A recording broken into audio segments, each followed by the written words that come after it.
A man guarded this lake for 32 years and found nothing, yet he won a Guinness World Record. But what really sends a chill down people's spines isn't him. It is those 3,000 ordinary sober people who witnessed the exact same monster with their own eyes. Scientists couldn't bear it anymore. In 2019, they collected 250 water samples. They didn't find the monster, but they discovered something that shouldn't exist in huge quantities. And this thing can explain why 3,000 clear-minded people all saw the exact same hallucination. What's even more ridiculous is that the iconic photo of the lake monster, the one that dominated human imagination for 60 years, was just a piece of wood attached to a toy submarine. The hoaxer only revealed the truth before his death. But even after the photo was exposed, eyewitness reports actually increased. What on earth did Loch Ness do to the human brain? First, let's talk about how strange this lake is. Loch Ness is no ordinary lake. It is a tectonic rift on Earth formed 400 million years ago. After the Ice Age ended, it was filled with meltwater and has been isolated from the world ever since. The lake is 37 kilometers long, but its deepest point exceeds 230 meters, deeper than the average depth of the North Sea. Even stranger is its water, heavily stained deep brown by peat with a visibility of only 10 centimeters. If you stick your hand in, you can't even see your own fingers. It is in such pitch black water that over 3,000 people claim to have seen the same monster. The monster was first officially recorded in 1933 when a woman driving past the lake saw a huge object rolling in the water. She said the part exposed above the water alone was 6 to 7 meters long, resembling a whale but even stranger than a whale. After this eyewitness account hit the news, a large wave of people claiming to have seen it flooded in within 6 months. By 1934, a London doctor took the famous surgeon's photograph.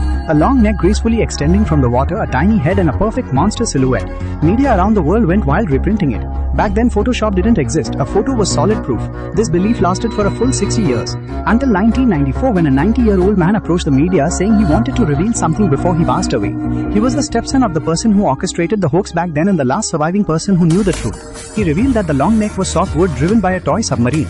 The motivation behind the whole hoax was utterly absurd. His stepstep was a hunter hired by a newspaper to search for the lake monster. He fabricated footprints, but the footprints were exposed on the spot by the British Museum.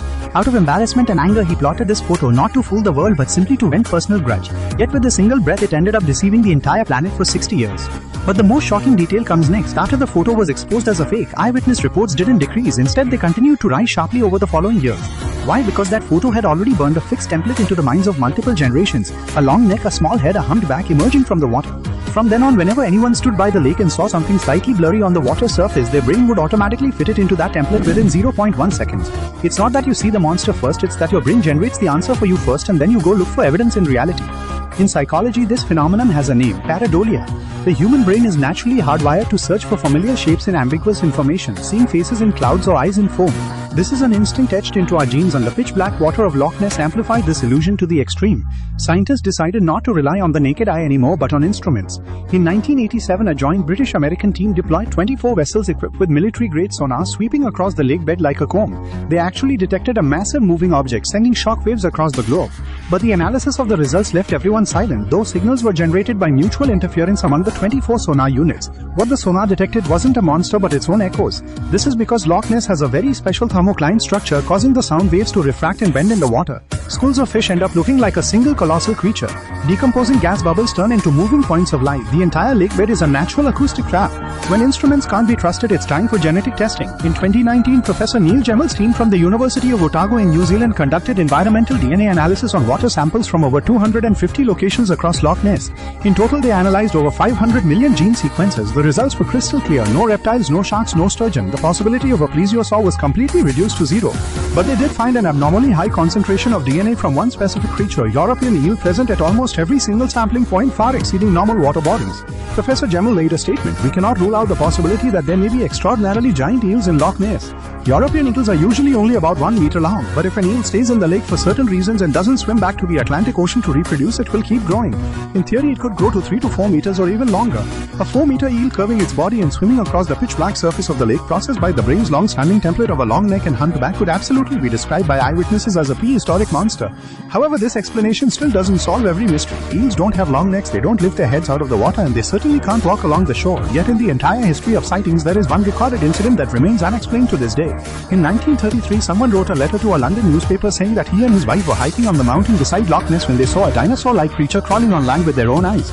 It moved through the bushes and then disappeared into the lake. This is the only time in 1500 years of sighting history that anyone claimed to have seen the monster on land. There are no follow-up records, no explanation. It just hangs there as a complete mystery.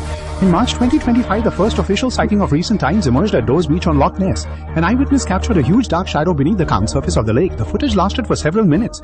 The general manager of the Loch Ness Centre stated that weather conditions were exceptional that day, making it perhaps the most noteworthy sighting of 2025 so far.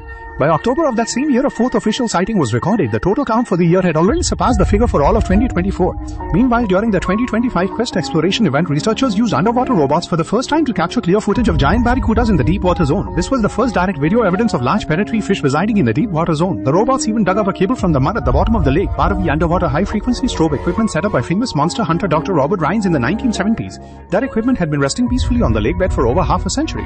However, there is a detail here that is rarely mentioned. The Loch Ness monster brings in approximately £41 million in tourism revenue for the Scottish economy every year.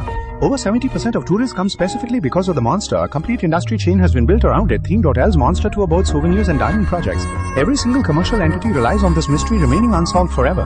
The British government even enacted specific protective legislation prohibiting anyone from harming this creature whose existence no one can prove. An entity that might not even exist in the lake holds a legally granted right to survival. This is no longer just a question of biology. Steve Felton, the man who has spent 32 years watching the lake, once said, "There is definitely something in the lake larger than any known fish. As for what it is, that's why I came here to find the answer." He still lives by the show today. It's just that the Loch Ness monster has never actually lived in the water. It lives in the human mind, fed jointly by fear, curiosity and commercial interest. It has survived to this day and it will keep living on. After all, the human mind is far deeper than Loch Ness.